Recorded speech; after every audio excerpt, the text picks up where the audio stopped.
केंद्रीय जेल बिलासपुर में बनाई गई इस कलाकृति को जरा गौर से देखिए। अब इस पेड़ के आसपास बनाए गए इस चबूतरे को देखिए। क्या आपको कुछ अलग नजर आया? जी हाँ, अलग है, और ये अलग चीज है इको ब्रिक। देश भर में पर्यावरण प्रदूषण को रोकने की पहल और योजनाएं तो लागू की जाती है, लेकिन वो धरातल पर कहीं नजर नहीं आती। इस वक्त हम मौजूद हैं बिलासपुर सेंट्रल जेल में और हम आपको दिखाने जा रहे हैं कि किस तरह से पर्यावरण प्रदूषण को रोकने की एक पहल की जा रही है। जिला जेल में इकट्ठे होने वाले पानी के बोतल और पन्नियां जो यूज होती है, उसको एक बोतल के अंदर भरा जा रहा है और उसी से एक कलाकृति दिया गया है। और इससे न केवल इसके सौंदर्यता को बढ़ाया जाएगा, बल्कि होने वाले प्रदूषण को भी रोका जा सकता है। बिलासपुर सेंट्रल जेल को प्लास्टिक मुक्त और पर्यावरण के अनुकूल बनाने के लिए हरित जेल अभियान के तहत ये खास पहल की जा रही है। इस अभियान के तहत जेल परिसर को स्वच्छ और इको फ्रेंडली बनाने के लिए कई कदम उठाए गए हैं। प्लास्टिक कचरे को इकट्ठा कर और उसे बोतल में भरकर इको ब्रिक्स बनाई जा रही हैं, जिनका इस्तेमाल जेल में सौंदर्यीकरण में किया जा रहा है। इन इको ब्रिक्स से जहां एक तरफ सुंदर सुंदर कलाकृतियां बनाई जा रही हैं, तो वहीं जेल में पॉलिथीन और प्लास्टिक को भी इस्तेमाल में लाया जा रहा है। इस पहल का असर ये हुआ कि जेल में अब प्लास्टिक की खपत बहुत कम हो गई है।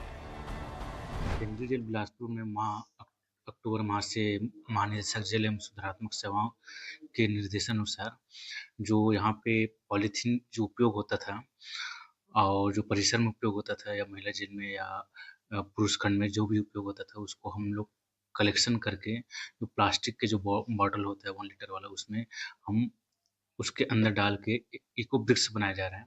तो शुरू में तो जिस तरह से लगभग प्रतिदिन 8 किलो के आसपास पॉलीथीन आता था, आज के डेट में वो करीबन 400 ग्राम के लगभग पहुंच गए हैं और लगभग आज दिनांक तक करीबन 4000 इको ब्रिक्स बन चुका है, जिसे हम बाहर केंद्रीय जेल बिलासपुर करके डिजाइन किए हैं। और कोशिश यही है कि हम यहाँ मिनिमम प्लास्टिक या पॉलीथीन उपयोग किया जाए, चाहे हार्ड प्लास्टिक हो चाहे सॉफ्ट प्लास्टिक हो। उधर दूसरी तरफ सामाजिक कार्यकर्ता इस पहल की जमकर तारीफ कर रहे हैं और साथ ही वो जेल के बाहर भी इसी तरह की पहल को बढ़ावा देने की जरूरत बता रहे हैं। इन्होंने जो इको ब्रिक का निर्माण किया है और इको ब्रिक से कलाकृति बनाई है, ये बहुत सार्थक पहल है। और जो इस तरह के जो कार्य किए जा रहे हैं, वो जागरण के कार्य हैं, जन जागरूकता से होगा, किसी को जबरदस्ती करने से नहीं किया जा सकता है। ये जो पहल है, ये केवल जेल में ही इसको लागू किया जा रहा है? क्या लगता है इस पहल को और कहाँ-कहाँ कैसे किया जा सकता है, जिससे लोगों को 2022 में हम लोगों ने राष्ट्रीय पर्यावरण प्रतियोगिता की थी। उसका शुल्क जो रखा था, ऑनलाइन रूप से एक प्रतियोगिता की थी, उसका शुल्क जो रखा था वो एक इको ब्रिक उसका शुल्क था। जो बच्चा एक इको ब्रिक देता था, उसको उस परीक्षा में शामिल होने की अनुमति थी। तो विषय तो लगभग 2019 से चल रहा है, पर इसका कुछ स्वरूप जो है आज दिख रहा है आपको। जी बिल्कुल, हम बदलेंगे, युग बदलेगा।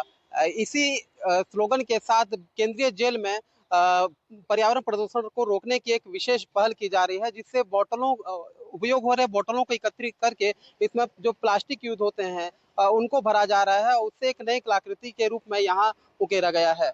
देखना होगा इस पहल से किस तरह से लोगों को जागरूकता मिल पाएगा, क्या कुछ सीख पाएंगे और पर्यावरण प्रदूषण को रोकने की ये जो पहल है, वो कितने बेहतर और कामगार साबित होगी। एनडीटीवी बिलासपुर से दुर्गा प्रसाद मिर्धा। लोगों को नशे की लत